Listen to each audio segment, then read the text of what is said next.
Okay.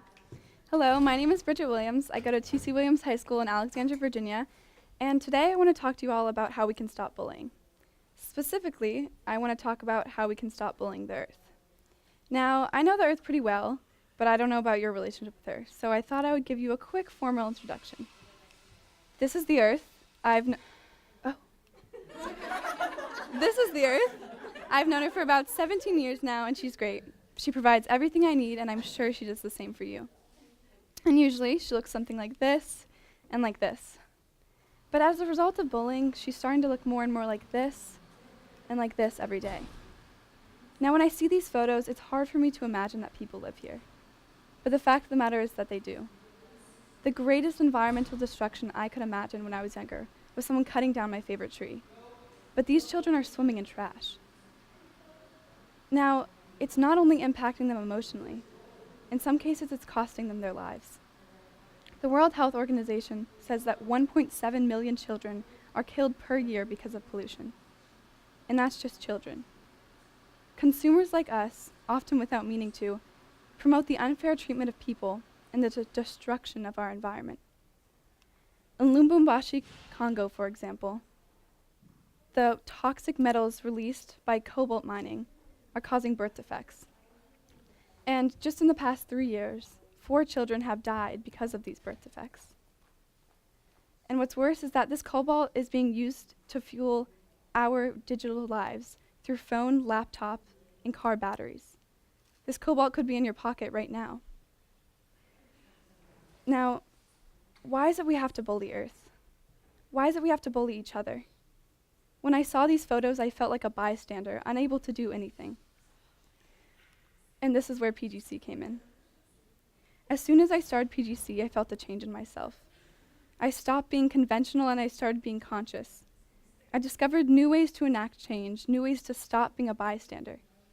You see, all the things we do impact someone or something else. Everything we do, as I learned from PGC, has a ripple effect. The 3 ripples I want to focus on today are from how we evaluate what we do with our garbage, to how much garbage we produce, to the purchases we make, and the motivation and knowledge we pass on to others. Now, one of the first changes I noticed myself when I started PGC was my awareness of what I did with my garbage. Before PGC, I would throw away everything from my lunch at my school. However, once I started PGC, I began putting all of my materials into my lunchbox, bringing it home, and composting what needed to be composted, recycling what needed to be recycled, and throwing away what needed to be thrown away. Little changes like this, as I realized through PGC, were important. Also, because of PGC, I was more aware of the amount of plastic I used in my day-to-day life.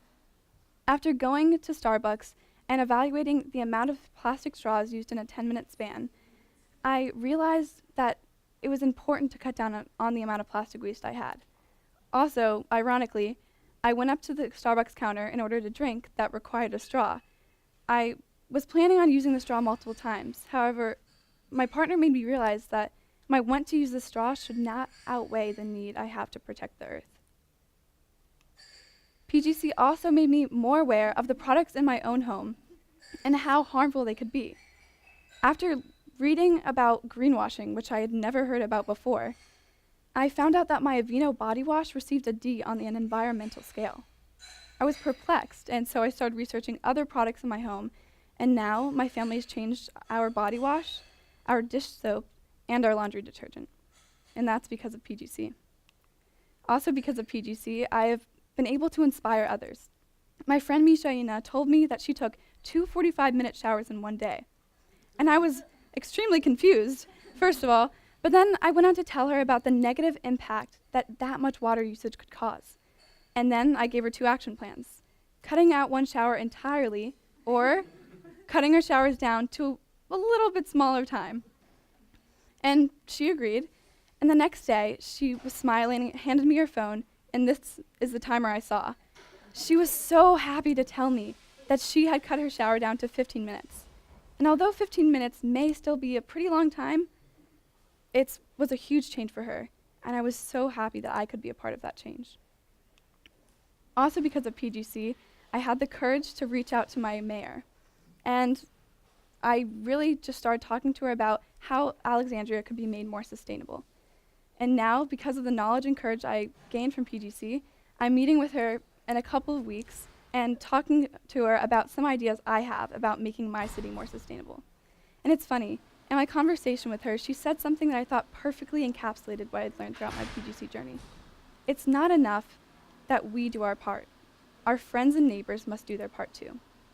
So that's something I learned throughout PGC, and I was glad to see it implemented in my own community through my mayor. Also because of PGC, I want to continue and improve a program that I began last year in my community. After realizing the huge issue that plastic waste causes through restaurants' use once takeout containers, I began the RTC initiative with a couple of classmates. The RTC initiative, or Reusable Takeout Container Initiative, basically how it works is restaurants will sell our $5 BPA-free containers to consumers to use in place of use once ones. This cuts down drastically on the plastic waste in our community, and I'm happy to say I was a part of it. Now I want to engage more restaurants and gain more participants because it's important to know that plastic is a huge issue in our world and especially our oceans. I also want to continue improving the recycling program at my school. Now, many students do not know what should go in the recycling versus what should go in the trash. And I want to end that by starting a campaign at my school to make students aware of what should go in the recycling and what should go in the trash. And also because of them putting the wrong materials in the recycling bin, many times staff at my school will just throw away everything, even if it's in the labeled recycling bin. I want to talk to my administration about being more diligent about making sure students and staff are prioritizing recycling. Now, all these things are what I have taken away from PGC, but what I want to leave with you today is this. The actions we take may not directly impact those that we saw in the catastrophic images earlier, but the ripple of our actions do. It's time to be aware of how our actions impact others. We do not have to be bullies and bystanders of the earth. The little things we do have an impact if we all do them. Do something small, be a part of something big. Be a local champion and a global citizen. And as Eduardo Galeano said, many small people in small places doing small things can change the world. And guess what? We can be a part of that change. Thank you.